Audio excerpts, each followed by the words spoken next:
Nós vamos fazer uma reflexão hoje em cima do capítulo 154 do livro Pão Nosso, de psicografia de Chico Xavier, ditado pelo Espírito Emmanuel. Este capítulo leva o título Os Contrários. Muito interessante, vale a pena destacarmos um trechinho aqui, destacarmos o texto evangélico que Emmanuel comenta. Então vamos lá. Os contrários. E o trecho é esse. Que diremos, pois, à vista destas coisas? Se Deus é por nós, quem será contra nós? Se Deus é por nós, quem será contra nós? E o texto inicia com a seguinte reflexão dada por Emmanuel. A interrogação de Paulo ainda representa precioso tema para a comunidade evangélica dos dias que correm. Perante nosso esforço, desdobra-se campo imenso onde o Mestre nos aguarda a colaboração resoluta. O texto segue. Mas só esse trechinho já é de grande valia para que consigamos fazer uma reflexão muito valorosa. Quando aqui Emmanuel nos fala sobre a comunidade evangélica, temos aí as comunidades do mundo que giram, que gravitam em torno do Evangelho do Cristo, que gravitam em torno das palavras de Jesus. Muitas se detêm nos mistérios, nos milagres, outras se detêm na vivência moral, como é o caso do Espiritismo e talvez algumas outras.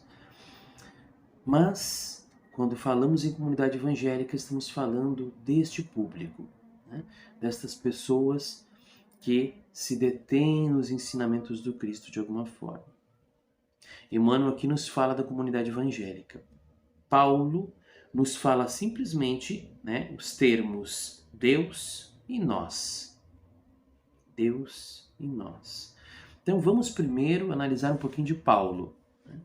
Paulo nos falou a seguinte frase: que diremos, pois, à vista destas coisas? Se Deus é por nós, quem será contra nós?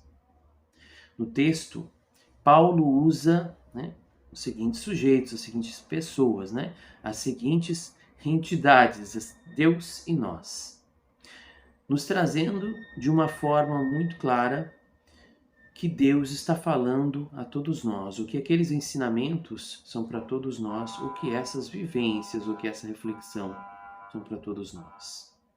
Sendo Deus, o Pai Supremo, o Senhor de tudo, temos nós todos como filhos deste Pai, filhos do mesmo Pai. E aí vem a interrogação, aí vem a pergunta, se Deus é por nós, quem será contra nós? Buscando então compreender que somos todos filhos do mesmo Pai, vamos compreendendo que há situações ao qual atraímos pelas nossas ações. Há reações, há retornos daquilo que produzimos, daquilo que emanamos, daquilo que praticamos. Podemos então dizer que se teremos que passar por determinadas situações de reajuste aos nossos sentimentos, não temos ninguém contra nós, mas temos sim pessoas às quais nós somos contrários. Somos contrários, queremos nos apartar, queremos ir contra determinadas ideias e sentimentos. Mas, em verdade, não temos ninguém contra nós. Porque, vez que outra, que não se apresente uma pessoa, se apresentará outra. Porque a situação precisa acontecer para que possamos corrigir o sentimento na nossa intimidade. Então temos no mundo Deus, que é a favor de todos, que é a favor de todos os seus filhos, que os trata como iguais. Mas temos nós, que por vezes não vemos todos e não tratamos todos da mesma maneira. Então ter a certeza de que não somos contrários e que não estamos contraindo inimigos para a nossa jornada é de grande valia. Sabendo que não há pessoas contra nós, assim pessoas equivocadas na caminhada que representam a situação que precisamos passar e que, se não forem aquelas, serão outras a nos trazer os desígnios de Deus e a correção necessária aos nossos espíritos. Mas Emmanuel nos fala da comunidade evangélica, porque Paulo aqui em profundidade, neste trecho, que é da carta aos Romanos, do capítulo 8, versículo 31, Paulo também está falando da comunidade evangélica dos romanos, que nós tínhamos pelos gentios daquela época, não é? Aquele povo que era fora dos ensinamentos do Cristo. Então aqui temos uma igreja, né? Uma carta destinada aos romanos, à comunidade evangélica, né, de lá. Então olha que interessante, porque daí Emmanuel evoca essa comunidade evangélica, nos trazendo a reflexão em torno da nossa comunidade evangélica. E o que era os apóstolos do Cristo, senão uma comunidade evangélica fechada? Aqueles seguidores mais próximos, uma comunidade evangélica que tinha o Cristo, né, por guia, por modelo, assim como nós temos. Então vamos agora refletir que, se hoje temos diversas escolas filosóficas, diversas escolas religiosas, temos ainda dentro da mesma comunidade evangélica, sejam em igrejas, em centros, né, em centros de umbanda, sejam em igrejas evangélicas, igrejas protestantes, porque todos seguimos a proposta do Cristo mesmo sem saber que estamos seguindo. E seja em casas espíritas, em centros espíritas. Sustentamos muitas vezes uma posição de contrariedade, de contrários, e vamos criando cisões, vamos criando separações que só vêm a enfraquecer o movimento evangélico daquela comunidade. Porque não compreendemos que não existem situações contrárias a nós. Não existem pessoas contrárias a nós. Existem sim coisas que fizemos e que hoje estamos colhendo pela mão das ferramentas de Deus, que são os nossos irmãos, como nós também somos ferramentas de Deus. Tanto para a corrigenda de um ou outro, mas não vamos nos colocar na posição de corretores, na posição, né, de cumpridores da lei de Deus para corrigir o nosso próximo. Sempre devemos nos colocar na posição de providência divina, para que através das nossas mãos o auxílio ao próximo venha, o amparo ao próximo chegue.